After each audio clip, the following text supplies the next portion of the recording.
नमस्कार विद्यार्थी मित्रांनो, SRPF या घटकाची आपण आज सर्व माहिती बघणार आहोत.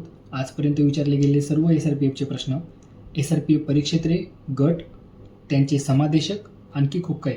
ठीक आहे, व्हिडिओ शेवटपर्यंत बघा. SRPF फुल फॉर्म काय? स्टेट रिझर्व्ह पोलीस फोर्स, म्हणजे काय? राज्य राखीव पोलीस दल. स्थापना कधी झाली? तर 6 मार्च 1948 रोजी. कुठे?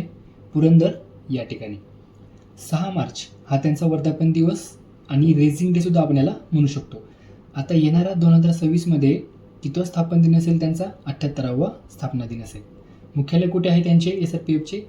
मुंबई, गोरेगाव, गट क्रमांक 8 या ठिकाणी. तिथेच उपमहानिरीक्षक DIG यांचे कार्यालय आहे. SRPFची किती परीक्षेत्रे आहेत रे? 2 परीक्षेत्रे आहेत, पुणे आणि नागपूर. त्यांनाच रेंज असे देखील म्हटले जाते. बघा, या 2 परीक्षेत्रामध्ये SRPFचे एकूण किती गट आहेत? 20 गट आहेत. आता नवीनच एक गट ॲड झाला आहे, वरणगाव, जळगाव. ठीक आहे, 20 गट, त्यांनाच तुकडे देखील म्हटले जाते. आणि या 20 गटांअंतर्गत एकूण 129 कंपन्या उपविभागीय गट आहेत. यामध्ये IRBचे एकूण किती गट आहेत? तर 5 गट आहेत. IRB म्हणजे काय? इंडियन रिझर्व्ह बटालियन, भारतीय राखीव बटालियन. SRPFच्या पुणे परीक्षेत्रामध्ये SRPFचे किती गट मोडतात? तर 10 गट मोडतात. आणि त्यात SRPFच्या प्रशिक्षण केंद्राचा देखील समावेश होतो. कुठे ते प्रशिक्षण केंद्र? तर नानवीज दौंड येथे. बघा, मागच्या बऱ्याच पुस्तकामध्ये पुणे परीक्षेत्रामध्ये 8 गट दिलेले आहेत, पण ते आता अपडेट झाले आहे गोष्टी काही. आणि नागपूर परीक्षेत्रामध्ये किती गट दाखवले आहेत? 11 दाखवले आहेत मागे, पण आता दोन्ही ठिकाणी 10-10 गटांचा समावेश होतो दोन्ही परीक्षेत्रामध्ये. पण नागपूर परीक्षेत्रामध्ये आणखी SDRFच्या 2 गटांचा पण समावेश होतो. कोणते ते 2 गट? तर धुळे आणि नागपूर. SDRF म्हणजे काय? State disaster response force. बघा, आता आपण दोन्ही परीक्षेत्रामध्ये कोणकोणते गट मोडतात आणि त्यांच्या प्रत्येक गटामध्ये किती तुकडे आहेत, किती कंपन्या आहेत, आपण ते बघूया. बघा, पुणे परीक्षेत्रामध्ये कोणकोणते गट मोडतात? गट क्रमांक 1 पुणे, त्याच्या 9 तुकडे आहेत. गट क्रमांक 2 पुणे, 9 तुकडे आहेत, कंपन्या आहेत. गट क्रमांक 5, गट क्रमांक 7, 10 आणि 8. गट क्रमांक 8 मुंबई, गोरेगाव या ठिकाणी 10. गट क्रमांक 10 सोलापूर, 11 तुकडे आहेत. गट क्रमांक 11 नवी मुंबई, त्या अंतर्गत 8 तुकडे आहेत. गट क्रमांक 16 कोल्हापूर, त्यालाच IRBचा हा 3रा क्रमांकाचा गट आहे, तिथे 5 कंपन्या आहेत.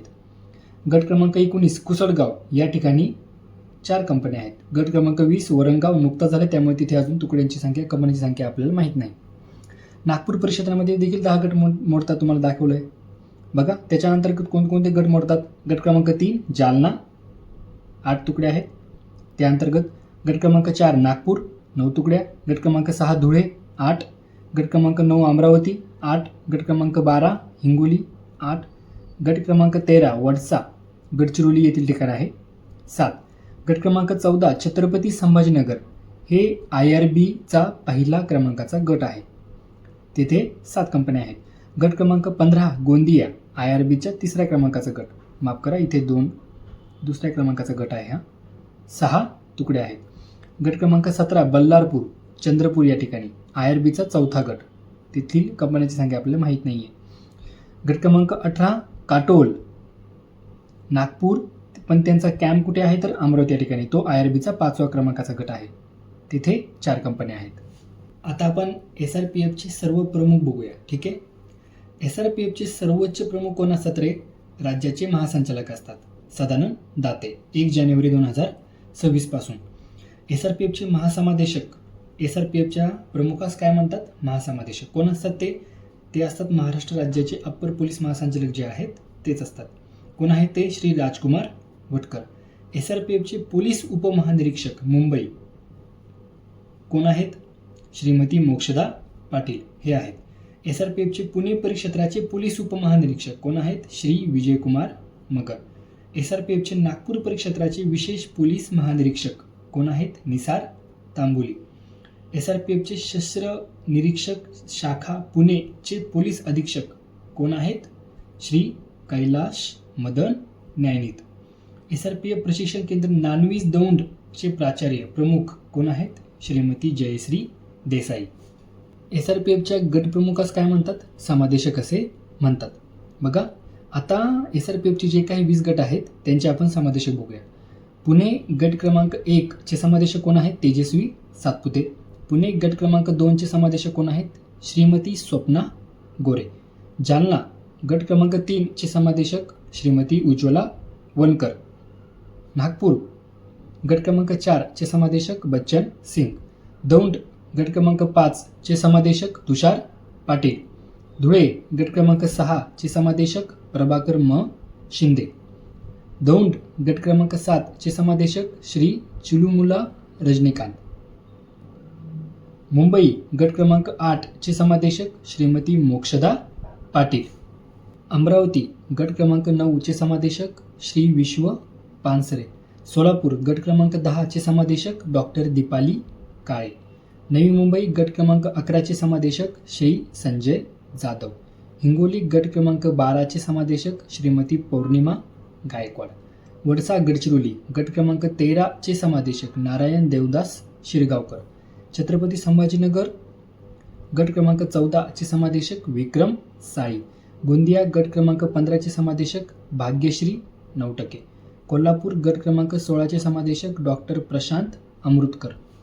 चंद्रपूर गट क्रमांक 17 चे समादेशक कोण आहेत? पियुष जगताप. काटोल नागपूर. कॅम्प अमरावती गट क्रमांक 18 चे समादेशक श्री सुशांत सिंह. कुसळगाव गट क्रमांक 19 चे समादेशक श्रीमती विमला एम. वरणगाव गट क्रमांक 20 नवीन झालेले चे समादेशक कोण आहेत? प्रभाकर म शिंदे. हेच सध्या धुळेचे पण आहेत. यांच्याकडेच वरणगावचा पण कारभार सध्या तरी सोपवला गेला आहे. आता आपण काही इतर विचारले गेलेले प्रश्न बघूया. महाराष्ट्रातील पहिल्या महिला SRPF गटाचे ठिकाण कोणते? काटोल नागपूर गट क्रमांक 18. महाराष्ट्रातील राज्य राखीव पोलीस बल कायदा कधीचा आहे? 1951चा. केंद्रीय पातळीवरील SRPFला समांतर अशी संघटना कोणती? CRPF. SRPF मध्ये वापरली जाणारी हत्यारे कोणकोणती? बघा, SLR हे जवानांचे बेसिक हत्यार असते. त्यानंतर MP5 SRPF मधील सर्वात अत्याधुनिक हत्यार. अत्याधुनिक हत्यार. त्यानंतर AKM आणि LMG ही 4 हत्यारे आहेत. महाराष्ट्र गुप्तवार्ता प्रबोधिनी ही पुण्यातील रामटेकडी गट क्रमांक 1 येथे कार्यरत आहे. SRPF जवानाच्या उजव्या खांद्यावरती काय असते? SRPF गट क्रमांक असतो. महाराष्ट्रातील दहशतवाद विरोधी कृती पथक फोर्स 1 चे मुख्यालय कोणते आहे? मुंबई. हे NSGच्या धर्तीवर महाराष्ट्रामध्ये काम करत असते. ग्रे हाऊंड्स हे नक्षलवाद विरोधी पोलीस दल आंध्र प्रदेश या राज्याने उभारलेले आहे. भारतातील काही नक्षलग्रस्त राज्ये छत्तीसगड, त्यातील काही ठराविक जिल्हे बघा, बिजापूर, सुकमा आणि नारायणपूर. त्यानंतर झारखंड, ओडिसा, बिहार, आंध्र प्रदेश आणि तेलंगणा. महाराष्ट्रात सर्वाधिक नक्षलग्रस्त असलेला जिल्हा कोणता रे? गडचिरोली. त्या खालोखाल कोणता? गोंदिया. त्यातील काही प्रदेश बघा, गोंदिया, सालेकसा, देवरी, अर्जुनी, मोरगाव. त्यानंतर चंद्रपूर व भंडारामध्ये यांच्या तुलनेत कमी प्रमाणात आहे. ठीक आहे. C60 फोर्सचे मुख्यालय कुठे आहे? तर गडचिरोली. 1990 मध्ये ते स्थापन झाले होते. ब्रीदवाक्य काय? वीरभोग्य वसुंधरा. ऑपरेशन ग्रीन हंट कशाशी संबंधित आहे रे? तर नक्षलवादाशी. महाराष्ट्र राज्य राखीव पोलीस बलामध्ये SRPFचे एकूण किती गट आहेत? 15 गट आहेत. आणि IRBचे 5 गट, असे दोन्ही मिळून 20 गट आहेत SRPF मध्ये. महाराष्ट्र राज्य राखीव पोलीस बलाचा वर्धापन दिन म्हणजे स्थापना दिन कधी असतो? तो 6 मार्च रोजी. येणारा 2026 मध्ये हा 78वा वर्धापन दिन असेल. 2025 मधला यावर्षीचा 75वा. ठीक आहे, गेल्या वर्षीचा. PWG हे गट नक्षलवाद संबंधी होता. PWG त्याचा फुलफॉर्म काय होता? People war of group. Gadchiroli या नक्षलग्रस्त जिल्ह्यामध्ये तैनात असलेल्या फोर्सेस कोणकोणत्या? SRPF, CRPF, NSG, SAG म्हणजे काय? स्पेशल ॲक्शन ग्रुप, C60 आणि महाराष्ट्र पोलीस. कोब्रा बटालियनचा अर्थ? Cobra battalion for resolute activity. भारतातील काही अर्धसैनिकी बल बघा, CRPF, BSF, CISF, SSB, NSG, ITBP आणि आसाम रायफल. बघा, अशाच प्रकारच्या काही महत्त्वपूर्ण माहितीसाठी चॅनलला प्लीज सबस्क्राईब करून ठेवा, जेणेकरून व्हिडिओ मी पोस्ट केल्यावर तुम्हाला त्याचे नोटिफिकेशन लवकरात मिळेल. तुम्हाला एखाद्या व्हिडिओवर लवकर व्हिडिओ बनवून पाहिजे असल्यास तुम्ही मला कमेंटमध्ये नक्की सांगा व्हिडिओच्या. ठीक आहे, भेटूया आपण पुढील भागामध्ये. व्हिडिओ आवडल्यास चॅनलला सबस्क्राईब करायला विसरू नका.